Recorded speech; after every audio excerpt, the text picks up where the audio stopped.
Hi, my name's Stella, 27 years old. I was working as a nurse for Cleveland General Hospital in Cleveland, Ohio.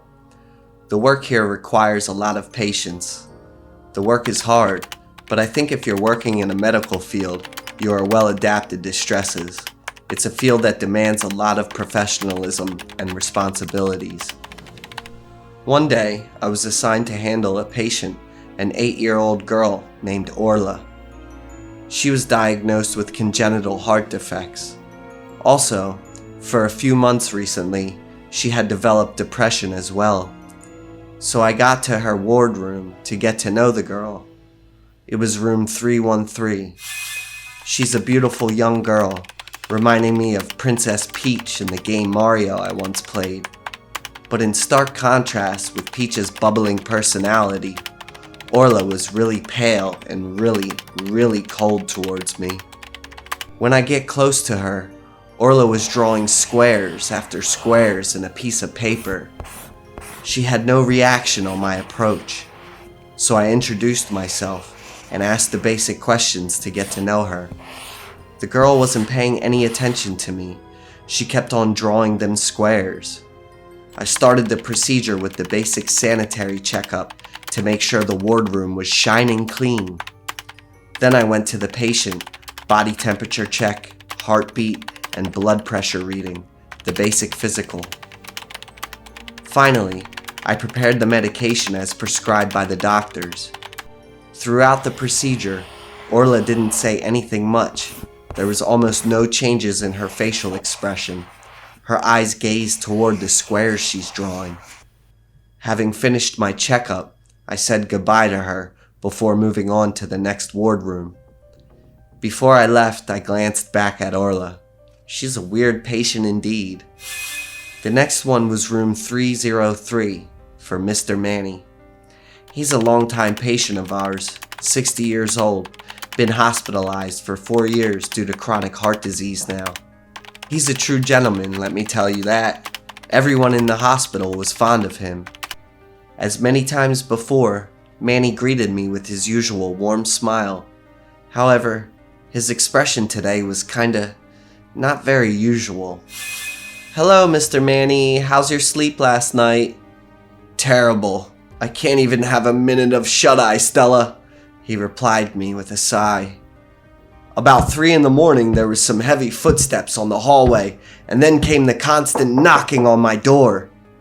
"And who would come around that time, sir?" "It's freaking nobody, girl. I opened the door a few times and see nobody there, just the cold night air rushing in." He coughed a few after that, likely not in his best condition. A quick temperature check later, and yep, he'd contracted a fever. So basic formula as usual, Tylenol to ease up on the high temperature for him to rest. I came to ask the other patients in the adjacent rooms, and none of them said anything about the heavy footsteps at all. Only Miss Cassie in room 304 told me that she did hear the doors open on and off throughout the night. I thought there would be more of this than jumping straight to conclusions. After my morning workload was complete, I came back to the main hall. There I saw Orla, staring at the wall, right beside the stairwell. "Honey, you better not exercise too hard. It's not good for recovery," I said to her. "Besides, you should just stay in your room, or else you might get lost."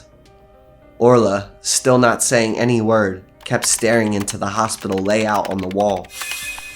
Next morning, when I arrived to Orla's room, she's still sitting on her bed with her drawing. However, she didn't draw it anymore, but only staring on it. The drawing surprised me. The squares yesterday had been filled out by the numbers now, and it was exactly the layout of this floor. Orla holding a small coin, moving from square to square, then promptly held it at Miss Cassie's room, room 304. "What are you doing, honey?" I asked curiously, only to be answered with a mumble from the little girl. "Death." Her answer caught me by surprise. Though come to think of it, I couldn't have any meaningful conversation nor was there any meaningful information about her parents or legal guardian. There must be something very terrible that Orla had been through to have such severe depression. After my work was done, I was startled by the hospital's general announcement to all nurses. Miss Cassie in room 304 had just encountered a severe stroke and had passed away. I was startled by this development. Now I thought about what Orla had said. Was that all just a coincidence? The sudden passing of Miss Cassie made every hospital staff sad. She's a sweet old lady that every one of us adored. The time spent together had us formed a close-knit relationship, almost like a family. Suddenly, I was more concerned about Orla after all of this occurrence. The other time, due to my growing concern, I came to ask Orla about what might happen in the next few days. This time, the little girl looked at me back and started speaking directly to me. "Curiosity kills the cat, you know." Her cold demeanor and almost robotic, monotonous voice made me shudder.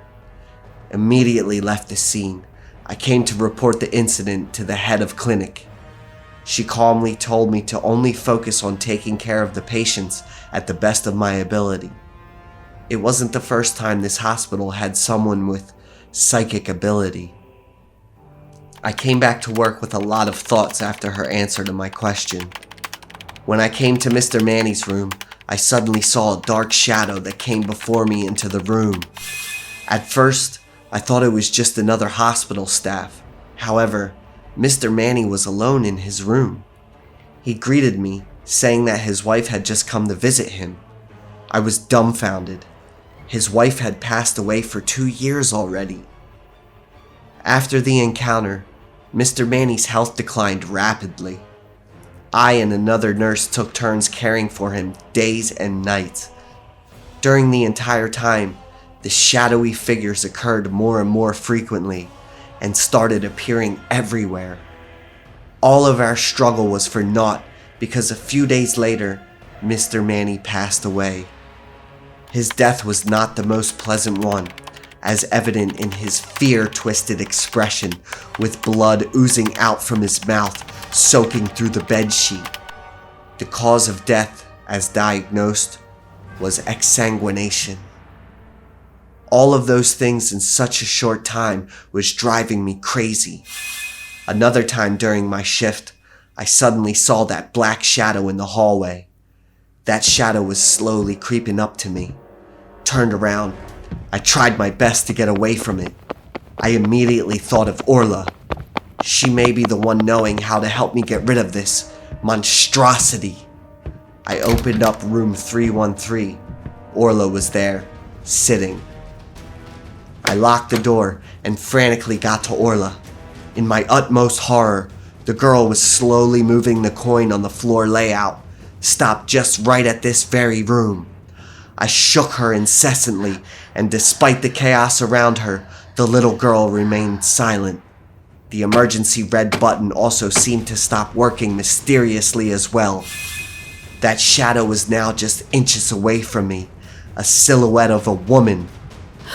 She got an empty eye socket, mouth agape at an incredible angle. I screamed aloud, feeling like every single gulp of air drained away from my chest, collapsing me completely. When I came back to my sense, I was in room 313 with the head of clinic, while Orla, the little girl, were nowhere in sight. I told my superior everything I had witnessed and requested emergency medical leave, which was quickly approved of. That haunting night still made me shudder to this very day, and I hadn't been able to return to nursing ever since. Now I had a family of my own. I chose to work at home to have more time devoting for my little corner of the world. And yet every time I am in the darkness, that haunting face still comes back to haunt me.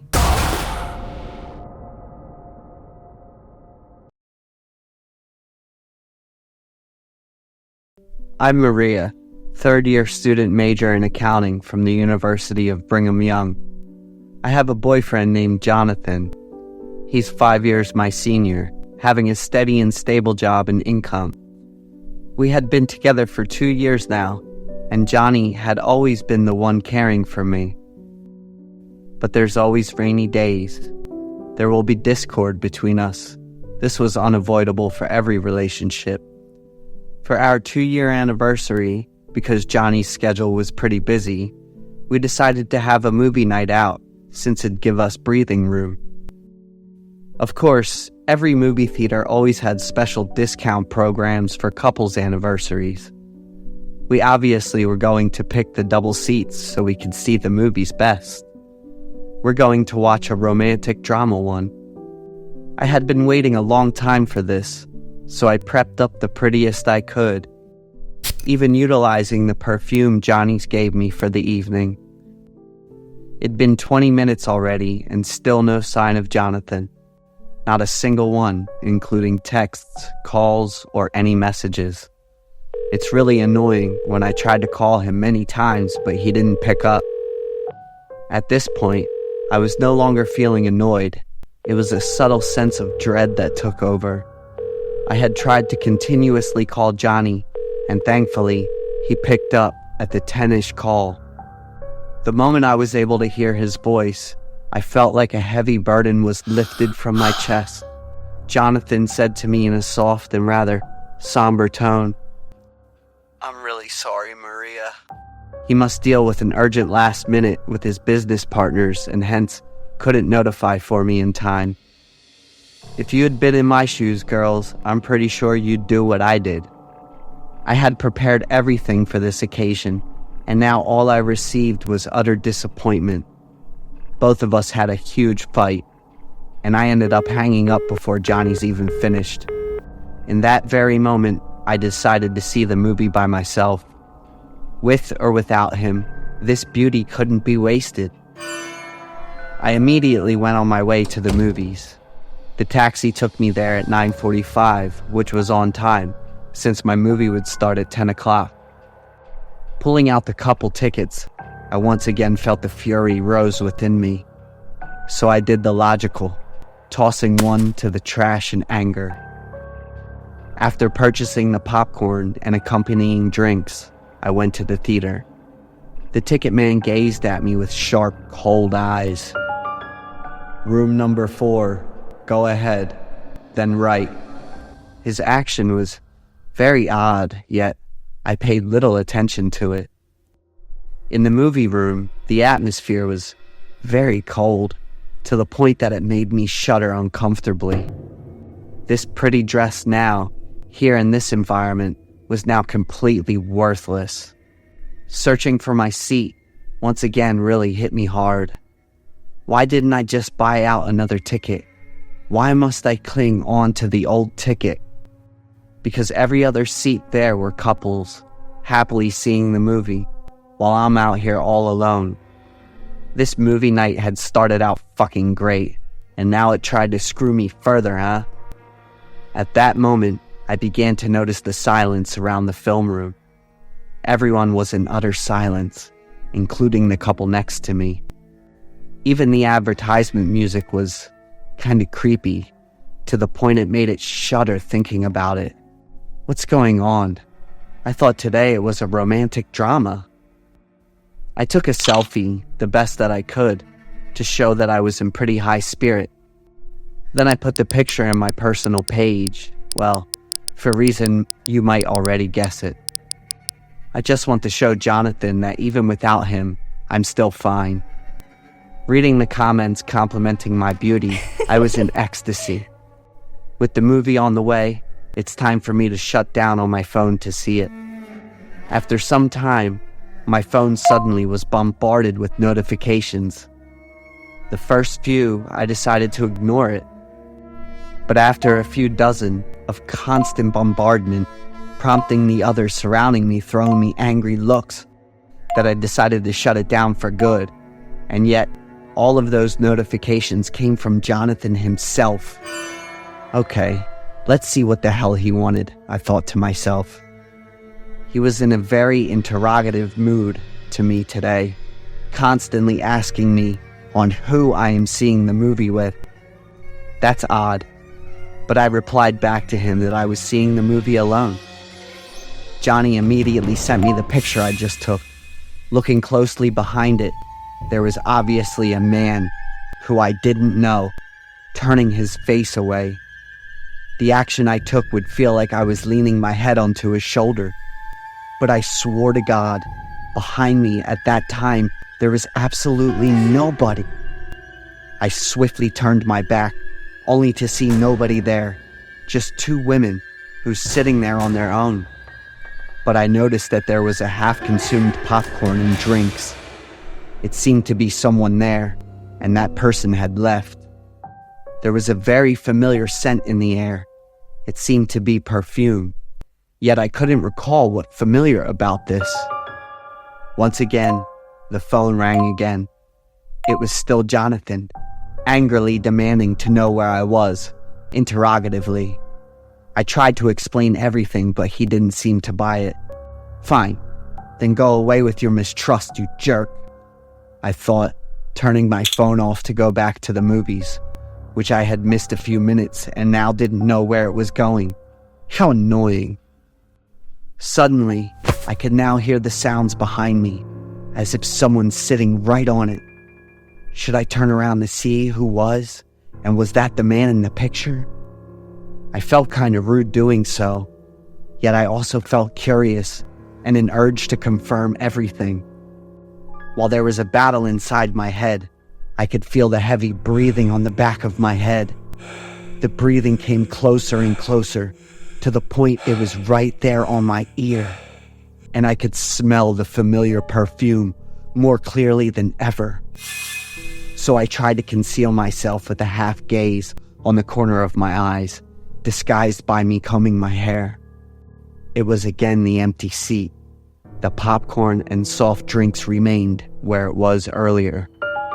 Okay, this is odd, I thought to myself, completely lost all concentration to the movie at hand. The constant ringing from Jonathan I left vacant too. It was until I saw the smirking from the two women behind me that it snapped me back to reality. In the dimly lit environment, they stared at me and smirked creepily. The music didn't aid in the environment at all. The rumbling drums seemed to jerk my heart off my chest. Returning to my seat, I couldn't think anything clearly. All I could feel was my heart beating heavily in my chest. Sensing the gaze from the couple next to me, I slowly glanced toward them. What greeted me knocked me off completely. It wasn't the surprised curiosity I was expecting. Same as the two women earlier, they stared at me with their creepy smiles. I frantically threw my eyes to the big screen, completely lost my nerve. The scene showing two characters lovingly looking at one another. And then suddenly, the man lifted up a creepy smile, to the horror of the woman. Just like me, right now, if I could see myself in the mirror. The man swiftly turned into a creepy demon and jumped toward the woman, with blood flying everywhere. I yelped helplessly, stood up frantically, looking for a way out. This isn't real. I need to get out of here. I darted to the exit with all my strength, and now the beautiful dress was killing me there. It was overly long and tight and restricted every move that I made. The exit door had been closed shut, and all my attempts at pulling or pushing were for naught. All I could do was frustratingly slapping on the door and cry. Never in my life that I felt that helpless and terror. Leaning my back at the door, I looked at my back. Everyone had disappeared, and the movie room was completely empty. What's going on here? Did I stumble into another world? The movie room suddenly flashed up its light with a lot of balloons and pink. The screen now showed the pictures I took together with Johnny a few days ago. Wait, what? What's going on? Jonathan came from the other side, hands holding a rose bundle and a smirk at my miserable state. The people in the room earlier were now his entourage. They all clapped their hands, congratulated us being together. So it's you behind me, isn't it? That's correct, ma'am. And I thought I was busted when you smelled the cologne. How scatterbrained I was. This cologne was my birthday gift to him 3 months earlier. How could I forget that? And for that forgetfulness, would you like to be chained with me for life, Maria? And that went his uniquely creepy way of proposal. To be honest, I was torn between extremes of emotion at that point, yet I accepted. Our wedding would come soon, later this year. However, his proposal left me permanently in fear of darkness. And I'm not sure if I could go to the cinema the way I used to do it anymore.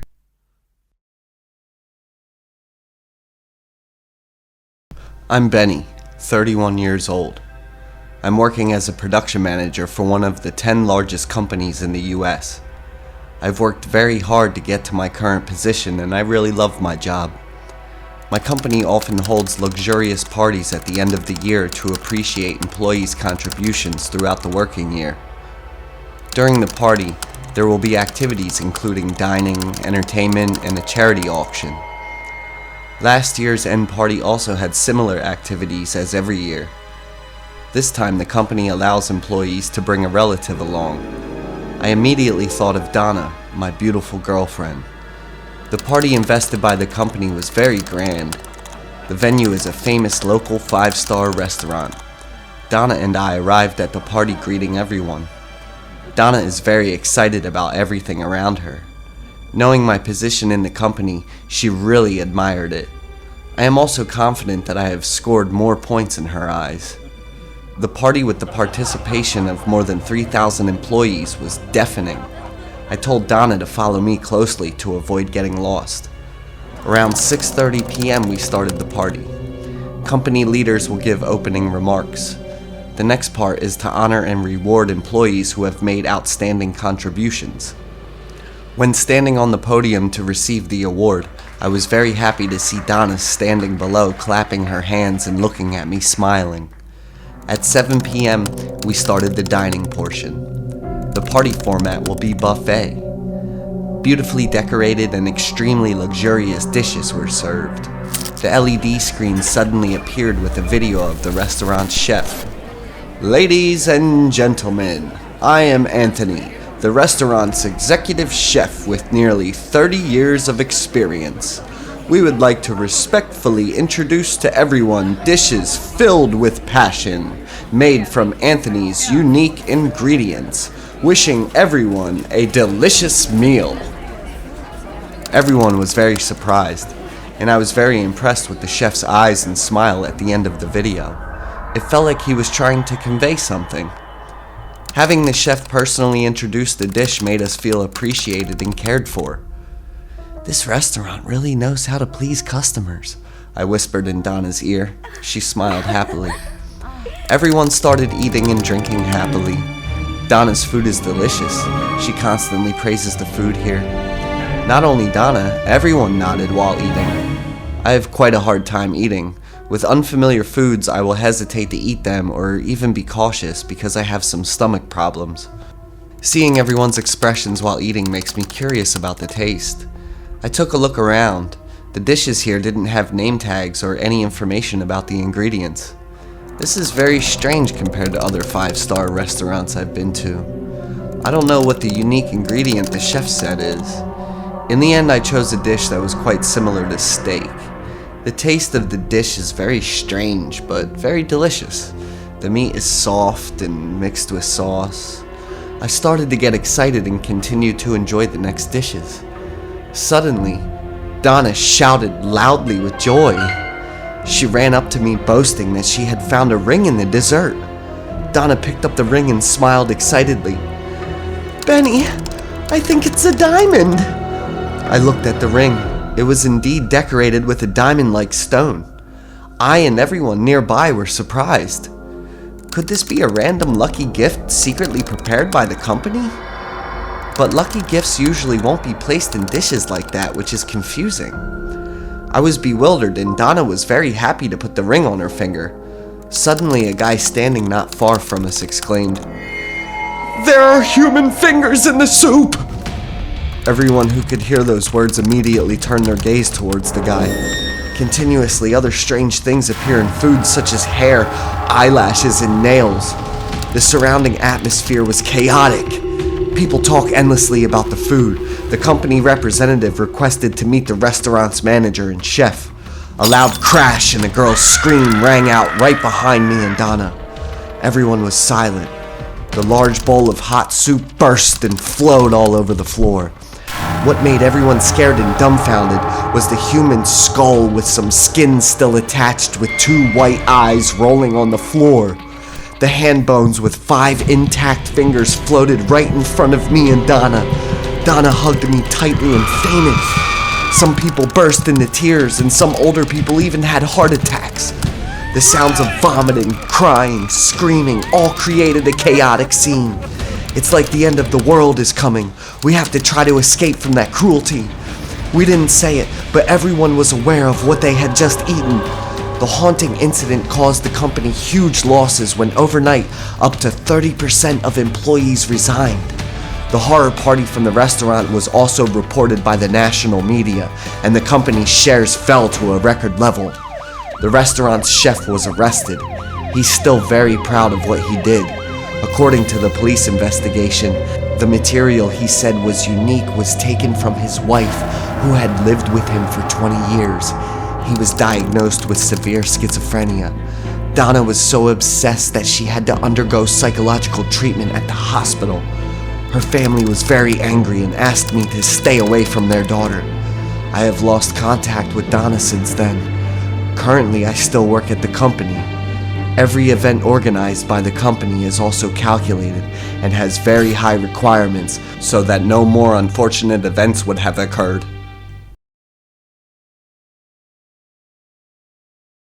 I'm Glenda, 32 years old. I'm a single mother and have a little daughter named Alita, who is 4 years old. My daughter and I live happily in a small house in Boston near the Atlantic coast. I'm working as a nursing staff for a local hospital. The income is decent, so I can give Alita a full life. Alita is my anchor in life and the best thing I have. She helped me get through a terrible time 4 years ago. 4 years ago, I married Steven. My ex-husband is 3 years older than me and is a rich businessman. He is famous for his love of flowers. I followed my friend's advice and gave my absolute love and trust to Steven. We live in a large house in the city of Philadelphia, over 3,000 miles from my current residence. 5 months after the wedding, I found out I was pregnant. Steven was extremely happy when he heard the news. He burst into tears and hugged me. Steven took very good care of me, giving all the good things to me and the baby in my belly. At the 20th week of pregnancy, my husband and I discussed organizing a party to guess the baby's gender. After consulting with the doctor about my health condition and some related issues, my husband and I excitedly prepared for the party, from the colors and decoration themes of the party, games and activities, along with gifts for guests. I asked the doctor to write down the baby's gender on a piece of paper and give it to my best friend to prepare the cake. The party takes place at 8 p.m. at the swimming pool behind the house. The couple's relatives and guests all came. My husband has many important friends and partners. There are people I have never met before, but out of politeness, I still greeted them happily. I'm impressed with a girl named Maria. Maria is so beautiful. She said she's also pregnant at 20 weeks. We shared a lot about our pregnancy story, but I couldn't see Maria's belly clearly, probably because the white dress she was wearing was quite loose. A happy atmosphere covered the party. Steven and I held hands and stood at the center. I can feel the baby in my belly is also happy and kicking gently. The main part of the party is announcing the baby's gender. Everyone was excited and nervous. Small cakes were prepared for each guest. The cake that reveals the baby's gender will have a different color filling than the rest. I was quite surprised when the cake sample was very different from the sample my best friend sent me to see. But it's not too important, so I happily ignore it. Everyone raises their head and counts to 3 to simultaneously break the cake in half. I was quite nervous and shaking, so I was a little slower than everyone else. Everyone's cakes and Steven's were all blue. When I broke the cake in my hand, a red liquid shot out, causing me to scream in surprise. Everyone cheered and congratulated. Pink confetti shot up behind my husband and I. My baby's a girl. Stephen happily hugged me, but I didn't react because I smelled a very fishy smell. My hands are covered in blood from the cake. From inside the cake, a baby's tiny hand fell out. Everyone was surprised. The atmosphere was quiet. My heart beat very fast. The smell of blood and that horrible image made me dizzy. Suddenly, a loud, crazy laugh caught everyone's attention. From below the guests, the girl Maria just stepped forward, looking at my husband and me with angry eyes. "What do you think, Stephen?" "That's your baby. It's also a girl, and it's 20 weeks. She pointed to the infant's hand on the ground. I turned to look at my husband with puzzled eyes. Stephen looked at me confused and shouted angrily at Maria. "Shut! Whoever allowed you to be here, go away!" Maria laughed loudly again, looking like she had lost her mind. She opened the bag in her hand and pulled out a child's body the size of a large banana from inside and held it up high. Everyone at the party panicked. I held my stomach, so shocked that I couldn't stand. I fainted. Before my eyes was a scary black shadow. Suddenly there was the sound of children crying. The space before my eyes was spinning. The baby's cry echoed and persisted. The newborn baby's face had wide open eyes, red skin, and a big smile with a dark shadow deep inside. I jumped up in surprise and quickly touched my stomach. Surely my girl's still here with me? I was in the hospital. My mother, sitting next to the bed, burst into tears when she saw me wake up. After leaving the hospital, I understood everything clearly. Maria is Stephen's lover. He was with that girl the whole time he loved and married me. Maria and I got pregnant at the same time. When asked to provide and take responsibility for the baby for Maria, Stephen beat Maria, even though she was pregnant with his child. Maria had a miscarriage and suffered from severe emotional turmoil. I filed a lawsuit against Stephen in court. He was sentenced to 15 years in prison. I moved to Boston to live, and all the time after that I had nightmares about the newborn until Alita was born. The two of us are living a peaceful and happy life.